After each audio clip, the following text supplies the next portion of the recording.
বন্ধুরা, কোটা আন্দোলনে মীর মাহফুজুর রহমান মুগ্ধ কিভাবে মারা গেছে আজকের এই ভিডিওতে আপনাদেরকে জানাবো। বন্ধুরা, ভিডিওটি শুরু করার আগে ছোট্ট একটা রিকোয়েস্ট, প্লিজ আমাদের ইউটিউব চ্যানেলটি সাবস্ক্রাইব করে পাশে থাকা বেল আইকনটি বাজিয়ে দিন। সো বন্ধুরা, চলুন আজকের ভিডিওটি শুরু করি। বন্ধুরা, মীর মাহফুজুর রহমান মুগ্ধ মাথায় গুলিবদ্ধ হয়ে যখন লুটিয়ে পড়েছিলেন তখন সন্ধ্যা গড়িয়ে আসছিল। গত 18 জুলাই মুগ্ধ রক্তে যখন রাস্তা ভেসে যাচ্ছিল তখন তার বন্ধুরা বহু সংগ্রাম করেও সাথে সাথে তাকে হসপিটালে নিতে পারেনি। অসংখ্য পুলিশ অস্ত্র হাতে এগিয়ে আসছিল। কিছুক্ষণ পর রিকশায় করে মুগ্ধকে নিকটস্থ হাসপাতালের ইমার্জেন্সিতে নিয়ে গেলে ডাক্তাররা তাকে মৃত্যু ঘোষণা করেন। মুগ্ধর বন্ধু আশিক এভাবেই ঘটনা বর্ণনা দিয়েছেন ফেসবুকে। বাংলাদেশ ইউনিভার্সিটি অফ প্রফেশনালস এর ছাত্র মুগ্ধ বিক্ষোভে যোগ দিয়েছিলেন ঢাকার উত্তরা এলাকায়, তার বাসাও সেখানে। যেদিন মুগ্ধ মারা যান সেদিন রাজধানী ঢাকা ছিল বিক্ষোভে উত্তাল। সংঘাত ছড়িয়েছিল শহরের অলিগলিতে। বিক্ষোভে নিহত বহু মানুষের মতো মুগ্ধর সদা হাস্যোজ্জ্বল ছবি এখন ফেসবুকে ছড়িয়েছে। অন্যান্য অনেকের মতো মুগ্ধর বন্ধু পরিজনরাও গত কয়েকদিন ধরে তাকে নিয়ে ফেসবুকে স্মৃতিচারণ করছেন। মুগ্ধ যখন গুলিবদ্ধ হয়েছিলেন তখন তার কাছাকাছি ছিলেন তার বন্ধু জাকিরুল ইসলাম। তিনি বলেন, গুলি লেগেছিল কপালে, মেয়েরা যেখানে টিপ পরে ডান কানের পাশ দিয়ে গুলিটা বের হয়ে গেছে। মুগ্ধর বন্ধু জাকির আরও বলেন, গুলি লাগার পর ওর মাথার গিলু বের হয়ে গেছিল। ঘটনাস্থলেই আমাদের চোখের সামনে ও মারা গেল। মুগ্ধ সবাইরে পানি খাওয়াইতেছিল। আমাদের কাছে না ছিল কোনো ধরনের আগ্নেয়াস্ত্র, না ছিল অন্য কোনো কিছু। তারপরও এইভাবে আমার বন্ধুরে গুলি কইরা মাইরা ফেলাইছে। আমার সামনে ঘটে যাওয়া এ সিন আমি কিভাবে ভুলি, এভাবেই তার বন্ধু জাকির বর্ণনা করেছেন। বন্ধুরা, মুগ্ধ রক্তে ভেসে যাওয়া সেই রাস্তার ছবি তুলে ফেসবুকে পোস্ট করেছিলেন মুগ্ধরই আরেক বন্ধু নাইমুর রহমান আশিক। তিনিও সেদিন মুগ্ধর মৃত্যুর সঙ্গী হয়েছিলেন।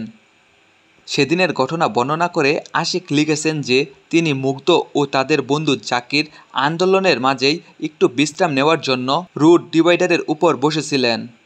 হঠাৎ সবাই আমির কমপ্লেক্স আর রাজু কমার্শিয়ালের ওদিক থেকে দৌড়ে আসছে।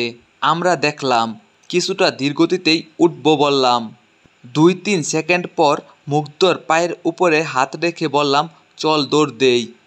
আমার বন্ধু শেষবারের মতো আমাকে বলল চল। তার বর্ণনা অনুযায়ী প্রথমে জাকির উঠে দৌড় দিলেন এবং তারপর তিনি।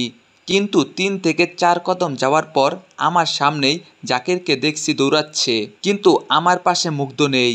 থেমে গেলাম। পেছন ঘুরে তাকাতেই দেখি আমার বন্ধু ওই বসা অবস্থা থেকেই মাটিতে পড়ছে। চোখ দুটো বড় করে আমার দিকে তাকাই আছে। হাতে সেই অবশিষ্ট বিস্কুট আর পানির বোতলের পলিথিন। কপালে গুলির স্পষ্ট চিহ্ন। আমি চিৎকার করে বললাম, জাকির, মুগ্ধ গুলি খেয়েছে। বন্ধুরা, মুগ্ধর বড় ভাই জানান, 18 জুলাই সকালে তারা সপরিবারে কক্সবাজার গিয়েছিলেন। কিন্তু মুগ্ধ ও তার যমজ ভাই মীর মাহবুবুর রহমান স্নিগ্ধ কক্সবাজার যায়নি। কারণ ভ্রমণ পিপাসু মুগ্ধ চেয়েছিলেন তিনি ও তার বন্ধুরা মিলে 20 জুলাই সুনামগঞ্জের টাঙ্গুয়ার হাওর ঘুরতে যাবেন। তবে ঘুরতে যাওয়ার আগে মুগ্ধ কোটা সংস্কার আন্দোলনে নিজে অংশগ্রহণ করেছিলেন। সেই সাথে তিনি চেয়েছিলেন যে তার যমজ ভাই স্নিগ্ধও আন্দোলনে অংশগ্রহণ করুক। 2 দিন আগেও আব্বুর সাথে এ নিয়ে কথা হচ্ছিল ওর। আব্বু তখন বলছিল, শিক্ষার্থীরা তাদের অধিকারের জন্য কথা বলতেছে, সেখানে তুমি সাহায্য করার জন্য যাইতেও পারো। সেজন্য ও ডিরেক্টলি আন্দোলনে যায়নি, পানি খাবার দিয়ে সাহায্য করছিল।